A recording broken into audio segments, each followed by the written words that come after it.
बिस्मिल्लाहिर्रहमानिर्रहीम। एक दफ़ा हज़रत अली करमुल्लाह वजहुल करीम हज़रत फ़ातिमा सलामुल्लाह अलैहा के पास परेशानी के आलम में पहुँचे और फरमाया, फ़ातिमा 3 दिन से नबी करीम सल्लल्लाहु अलैहि वसल्लम पर अजीब कैफियत छाई हुई है। वो हुज्रा मुबारक से सिर्फ नमाज पढ़ने के लिए निकलते हैं और फिर सीधा वापस हुज्रा मुबारक में चले जाते हैं। किसी से भी कोई बात नहीं कर रहे। आप चूंकि उनकी लाडली बेटी हैं, इसलिए आप जाकर हजूर अकरम सल्लल्लाहु अलैहि वसल्लम से हालात मालूम करें कि क्या माजरा है। हजरत फातिमा सलामुल्लाह अलैहा ये सुनकर हजूर अकरम सल्लल्लाहु अलैहि वसल्लम के पास पहुंची और जाकर दस्तक दी। जब बताया गया कि आपकी बेटी है दरवाजे पर, तो फिर नबी पाक ने दरवाजा खोला। हजरत फातिमा ने हजूर अकरम सल्लल्लाहु अलैहि वसल्लम से पूछा, आप किस वजह से गमगीन और परेशान हैं? हजूर सल्लल्लाहु अलैहि वसल्लम फरमाने लगे कि मेराज की रात मुझे जहन्नम का मंजर दिखाया गया। मैंने उसमें 6 औरतों को अजीब तरीके से अजाब में मुब्तला देखा। मैं इसी वजह से अपनी उम्मत के गम में मुब्तला हूँ। हजरत फातिमा ने अर्ज की, या रसूल अल्लाह, आपने जहन्नम में किन औरतों को देखा? आप सल्लल्लाहु अलैहि वसल्लम फरमाने लगे, मैंने एक औरत को देखा जिसको उसकी जुबान के जरिए से जहन्नम में लटकाया गया था।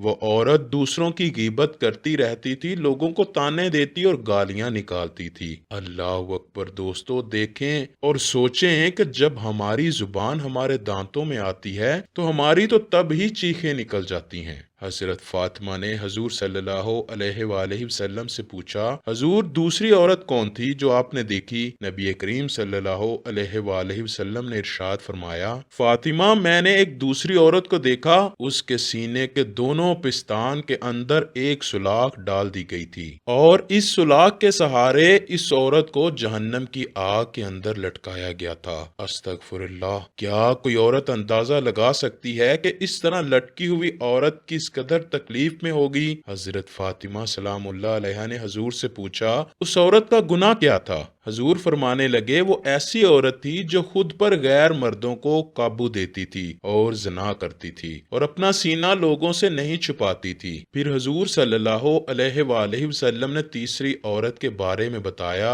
जो जहन्नुम में अजाब में मुब्तला थी। आपने फरमाया, तीसरी औरत अपने बालों के जरिए से जहन्नुम में लटकी हुई थी, क्योंकि वो लोगों से पर्दे का ख्याल नहीं करती थी और नंगे सर ही बाजार में घूमती थी। मेरी बहनों, अंदाजा करो कि सर के बाल तो अगर कोई बच्चा भी खींच दे तो उसे भी थप्पड़ मारने को दिल करता है, और अगर बालों के जरिए से लटकाया जाए तो अल्लाह अकबर। फिर एक चौथी औरत के मुतल्लिक नबी करीम ने इरशाद फरमाया कि मैंने उसे इस हाल में देखा कि उसके दोनों पैर सीने से बंधे हुए हैं और दोनों हाथ सर से बंधे हुए। इसके बारे में आप सल्लल्लाहु अलैहि वसल्लम ने इरशाद फरमाया, ये वो औरत थी जो दुनिया में जनाबत और हैज से पाक साफ होने का ख्याल नहीं रखती थी। दोस्तों, सफाई को निस्फ ईमान इसीलिए करार दिया गया है। फिर हजूर सल्लल्लाहु अलैहि वसल्लम ने फरमाया कि 5वीं औरत वो थी जिसका चेहरा खंजीर का बना दिया गया था और उसका बाकी जिस्म भी जानवर नुमा था।